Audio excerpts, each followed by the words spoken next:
Derrière chaque sourire se cache un héros qui n'a pas lâché, mais aussi un compte en banque qui menace de basculer dans les rouges. Dans une société où on vante les héros, les forts, les riches, il y a toi et moi qui luttons en silence contre ces chagrins et ces dettes qui nous consument comme des crédits revolving à taux variables. Il y a toi et moi qui croyons que la vie, on l'a subie, qu'on n'y peut rien. Comme ces traites automatiques qu'on ne peut pas contester. Il y a toi et moi qui croyons que celui qui a de l'argent peut satisfaire même ses désirs les plus fous. Alors que nous calculons chaque euro dépensé en café. Oui, toi et moi partageons les mêmes sentiments. On est trop présent pour les autres, on donne trop, comme ces entrepreneurs qui saignent aux 4 veines pour payer leurs fournisseurs. Et pourtant le monde est ingrat. Alors que tu penses aimer, le monde te prend pour un désespéré.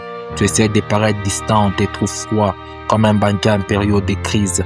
Je sens un vide au plus profond de moi, plus grand que les découvertes autorisées. Tout ce que j'essaie de faire tourne au vinaigre.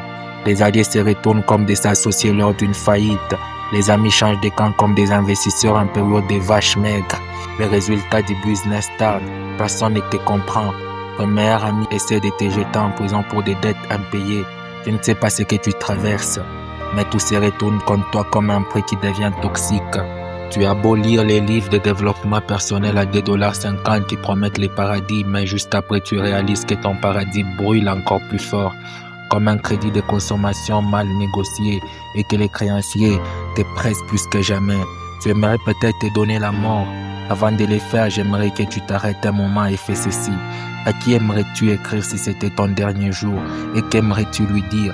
Peut-être à ces créanciers qui te harcèlent, à cet ami qui t'a tourné les dos quand tu as besoin d'un coup de pouce financier. Je crois qu'au fond de chacun sommeille une histoire qu'on n'a jamais osé raconter, comme ces dettes honteuses qu'on cache même à sa famille. Il y a une vérité qu'on n'a jamais dite. C'est prêt qu'on a contracté pour impressionner les autres. La mort nous rend si attentifs à la vie. Pendant cet instant, on se rend compte que les cœurs nous prévenaient qu'on fonçait droit dans un mur, comme ces avertissements bancaires qu'on ignorait. Il y a des moments où le courage du héros vacille. Les amis lâchent, surtout quand on ne peut plus les inviter au restaurant. Mais c'est pendant ces moments que tout devient clair. Qui sont les vrais, ceux qui ressentent même quand ton compte est vide. J'aimerais que tu te rappelles qu'il y a des gens qui t'aiment, même si tu ne les comprends pas. Même si pour l'instant tu ne peux que leur offrir un café instantané. Que peu importe ce que tu traverses, ce n'est pas la fin. Même si ton dossier bancaire dit le contraire, pour devenir une étoile dansante, il faut avoir un chaos en soi et un découvert bancaire aussi.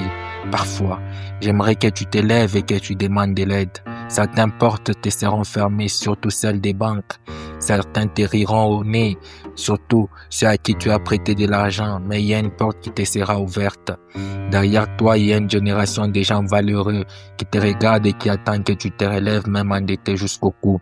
S'il faut mourir, ce n'est pas maintenant comme un lâche. Et certainement pas pour quelques dettes. J'aimerais que tu regardes la vie droit dans les yeux, même si ton relevé bancaire baisse les siens, même si tu ne sais pas comment t'en sortir, il y a quelque part dans l'univers une réponse et même peut-être un miracle financier qui t'attend.